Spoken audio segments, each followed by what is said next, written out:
Tugas kita hanya berusaha bukan menentukan hasil. Kita punya kendala, tapi Allah punya kendali. Ingat, sesulit apapun masalah hidup yang kamu jalani, jika backinganmu Allah, maka kamu akan baik-baik saja. Biar lemah ekonomi, biar lemah pendidikan, kalau iman kuat, insya Allah masih ketolong.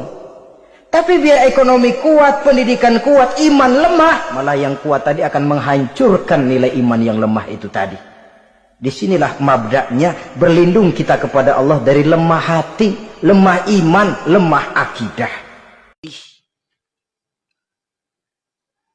Juga Allah menegaskan kepada orang-orang yang tidak tergerak hatinya ketika Allah memanggil dengan kumandang azan. Di masa sahabat ada namanya Abdullah bin Ummi Maktum. Menghadap Rasulullah, dia berkata, "Ya Rasulullah, engkau tahu aku ini orang tua yang buta." Abdullah bin Ummi Maktum, orang tua lagi buta. "Aku tinggal sebatang kara, rumah jauh dari masjid. Dari rumah menuju ke masjid jalan berliku-liku dan banyak binatang berbisa. Ada 6 kendalanya. Yang pertama, dia buta. Yang kedua, tua. Yang ketiga, tinggal sebatang kara. Yang keempat, rumah jauh dari masjid. Yang kelima, jalan berliku-liku. Yang keenam, banyak binatang berbisa di perjalanan." Meminta menghadap kepada Rasulullah, "Ya Rasulullah, bolehkah aku sholat di rumahku?" Apa kata Rasulullah? "Apakah engkau mendengar seruan azan?" "Dengar ya Rasulullah." "Maka tidak ada keringanan bagimu untuk sholat di rumahmu." Orang tua buta tak dapat keringanan sholat di rumah. Pertanyaannya, orang yang masih muda, mata sehat, rumah dekat, kendaraan banyak, anak banyak, menantu banyak, cucu banyak, kemenakan banyak, rumah bertetangga dengan masjid, berkumandang azan, tak berangkat ke masjid. Apamu yang buta? Apamu yang buta? Subuh tadi, kemana para laki-laki kaum muslimin? Subuh tadi, berapa banyak yang hadir ke masjid? Masyaallah muslimin, subuh tadi, berapa banyak yang hadir ke masjid? Maka masyaallah muslimin yang dirahmati oleh Allah, kebodohan ini, kebodohan kaum. Jika malam terakhir di bulan Ramadan, bakatis samawat, langit menangis, wal ard, bumi pun ikut menangis, wal malaikah, malaikat pun bersedih dan menangis. Kenapa? Musibatan li ummati, kata Nabi Muhammad, karena suatu musibah yang menimpa umatku. Musibah apa yang menimpa umatnya Nabi Muhammad sampai langit ikut berduka, bumi ikut bersedih, malaikat pun ikut bersedih atas musibah yang menimpa umatnya Nabi Muhammad sallallahu wasallam wa baraka alaihi wa ala alihi. Menangis, langit, bumi, malaikat menangis. Ketika ditanya, musibah apa ya Rasulullah yang menimpa atas umatmu? Qala ra'aitu syahran fihi nafagatu sadaqah. Saya melihat suatu bulan yang begitu agung, yang begitu mulia, sehingga nafkah di bulan itu bernilaikan sedekah. Diamnya seseorang di bulan itu menjadi tasbih. Tidurnya seseorang di bulan itu bernilaikan ibadah. Segala doa mustajab, diijabah oleh Allah di bulan tersebut. Segala dosa diampuni oleh Allah, dan tidak satu pun dosa yang ditulis di bulan itu. Sekarang ketika bulan itu pergi meninggalkan umatku, fa ayyu musibatin a'zamu min hadhihi, musibah apa kiranya yang lebih besar daripada musibah perginya Ramadan meninggalkan umat Nabi Muhammad sallallahu wasallam wa baraka alaihi wa ala. Allah itu ada atau enggak ada? Datang orang nantang, Tuhan itu ada? Ada. Mana Tuhan itu? Mana? Kalau memang Tuhan itu ada, mana? Jangan marah. Nanti kalau ada orang nantang gitu, bawa senyumin aja. Kamu jangan marah-marah, nanti kamu cepat mampus. Jangan jawab, tanya balik. Menurut kamu kalau benda itu ada, kalau sesuatu itu ada, dia mesti ada. Mesti ada. Bunga ada, ada. Mikrofon ada, ada. Pisang ada, ada. Kalau nggak ada, berarti nggak ada. Oh gitu. Kamu punya akal. Iya. Mana akal kamu? Nggak ada. Sudah terjawab? Memang enak ceramah di tempat orang yang cerdas ya. Jadi tidak semua pertanyaan itu mesti dijawab. Balikkan lagi pertanyaan, bahwa tidak semua yang ada itu mesti kelihatan ada. Jangankan Tuhan, akalmu saja tidak bisa kau buktikan ada. Nggak usah terlalu tinggi akal, yang rendah aja di bawah, kentut. Tunjukkan saya mana kentut itu. Nggak ada, nikmati saja bersama.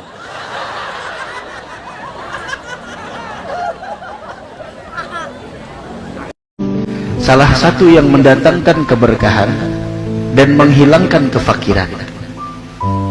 Mendatangkan keberkahan dan menghilangkan kefakiran. Fakir di sini bukan orang yang tidak punya harta. Fakir di sini bukan orang yang miskin.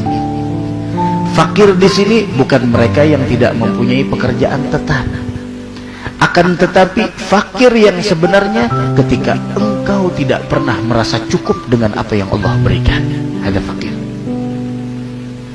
Begitu juga sebaliknya, orang yang kaya bukan orang yang rumahnya besar.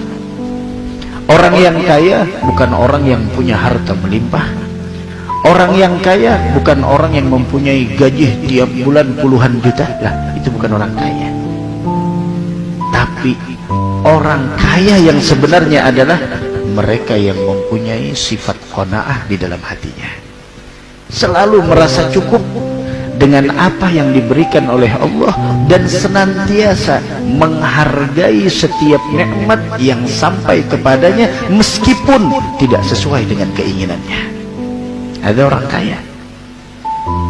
Dari sini kita bisa memahami berapa banyak orang yang kelihatannya fakir, orang yang kelihatannya miskin tapi dia kaya. Namun tidak sedikit orang yang kelihatannya kaya, hartanya banyak, mobilnya mewah, pekerjaannya sangat luar biasa, namun orang tersebut adalah orang fakir dan miskin. Kenapa?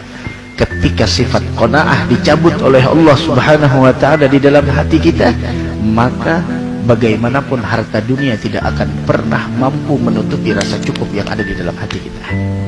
Aha pangkal tenggorokan, aha tengah tenggorokan, gha ujung tenggorokan, qoka dari pangkal lisan, bo makhrajnya tepi lisan, jasyaya di tengah lisan, ronala di ujung lisan, menyentuh gusi atasnya, sadaqah punggung ujung lisan, nyentuh pangkal gigi seri, tadadha di ujung lisan, nyentuh ujung gigi seri, zasasa di ujung lidah, dekat gigi seri bawah, fadi perut bibir bawah, nyentuh ujung gigi seri atas,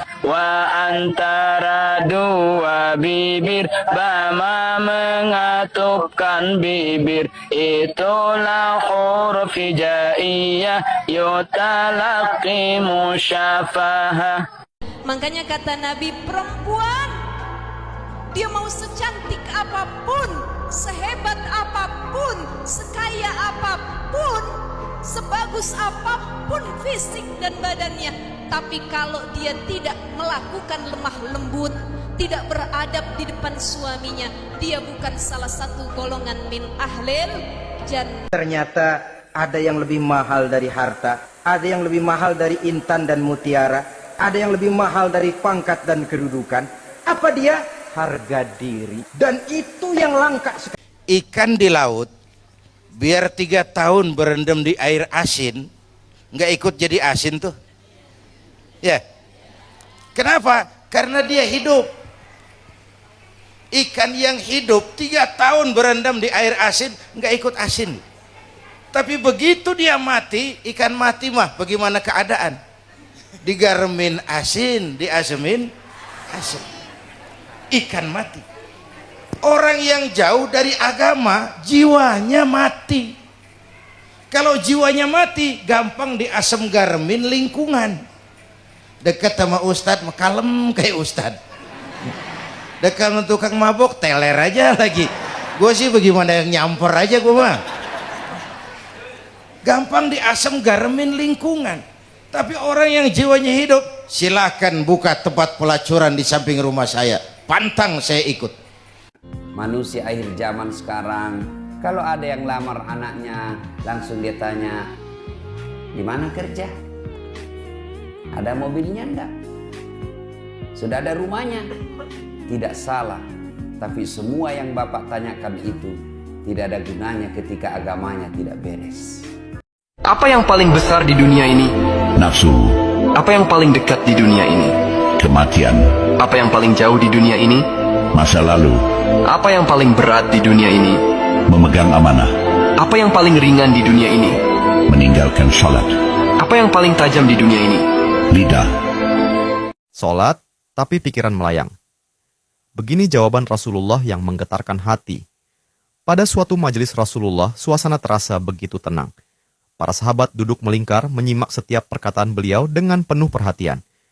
Namun, di antara mereka, ada seorang sahabat yang tampak gelisah. Jemarinya saling menggenggam, matanya menunduk, dan napasnya terasa berat. Setelah beberapa saat ragu, ia akhirnya mengangkat wajah dan berkata dengan suara lirih, "Wahai Rasulullah, aku ingin bertanya, tetapi aku khawatir pertanyaanku ini akan membuatku semakin malu di hadapan Allah."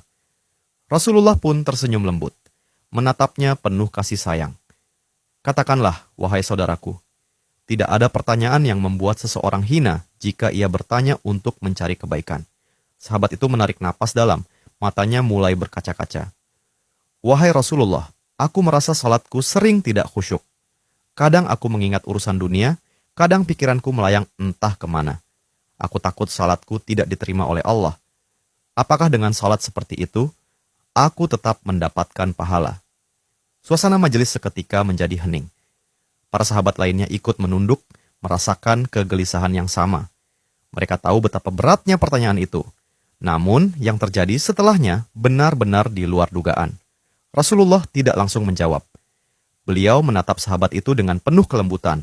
Lalu tiba-tiba air mata mulai membasahi pipi beliau. Para sahabat terkejut. Mereka jarang melihat Rasulullah menangis dalam situasi seperti ini. Dengan suara bergetar, beliau berkata, "Demi zat yang jiwaku berada di tangannya, sungguh setan tidak akan pernah berhenti berusaha mencuri bagian dari salat seorang hamba hingga ia teralihkan. Tetapi ketahuilah, Allah tetap melihat usahamu." Rasulullah menarik napas dalam, lalu melanjutkan, "Wahai saudaraku, jika engkau meninggalkan salat hanya karena takut tidak khusyuk, maka setan akan menang. Tetapi jika engkau tetap berusaha salat meski pikiranmu teralihkan, ketahuilah bahwa setiap kali engkau berusaha kembali kepada Allah dalam salatmu, saat itulah Allah menyambutmu." Mendengar itu, sahabat tersebut tak mampu menahan tangis. Begitu pula para sahabat lainnya. Kemudian Rasulullah melanjutkan dengan penuh kelembutan. Bayangkan seorang ibu yang melihat anaknya berjalan ke arahnya, tetapi anak itu sering jatuh dan tersandung. Apakah sang ibu akan marah? Tidak. Ia justru akan berlari menghampirinya, mengangkatnya, dan mendekapnya erat. Itulah Allah.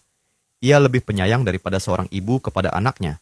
Selama engkau terus kembali, Allah akan selalu menerimamu. Air mata mengalir di pipi sahabat itu. Kata-kata Rasulullah begitu menusuk hatinya. Sejak hari itu, ia tidak lagi putus asa dalam sholatnya. Ia tetap berusaha khusyuk, dan setiap kali pikirannya melayang, ia mengingat nasihat Rasulullah. Setiap kali engkau berusaha kembali, saat itulah Allah menyambutmu. Jangan pernah berhenti. Berusaha, jika kisah ini membuka wawasan kita, yuk berbagi. Biar banyak yang tercerahkan. Setiap satu kebaikan dibalas Allah 10 kali kebaikan, Barokallah forever. Amin ya Rabbal Alamin ya Mujibasailin. Sholat itu ikhlas ndak ikhlas hukumnya apa? Sama seperti perempuan ndak mau pakai jilbab. Anak belum baik. Loh, antum ndak baik, ndak jilbaban, ndak baiknya ketambahan. Ndak baiknya apa? Ketambahan. Antum ndak baik berjilbab masih lumayan. Satu kebaikan antum lakukan, satu keburukan antum tinggalkan. Ngerti?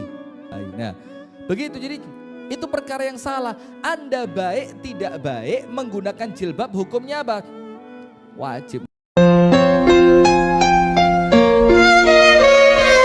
Dinilai baik, alhamdulillah. Dinilai buruk ya nggak masalah. Penilaian orang beda-beda dan kita nggak akan pernah bisa membuat semua orang suka sama kita.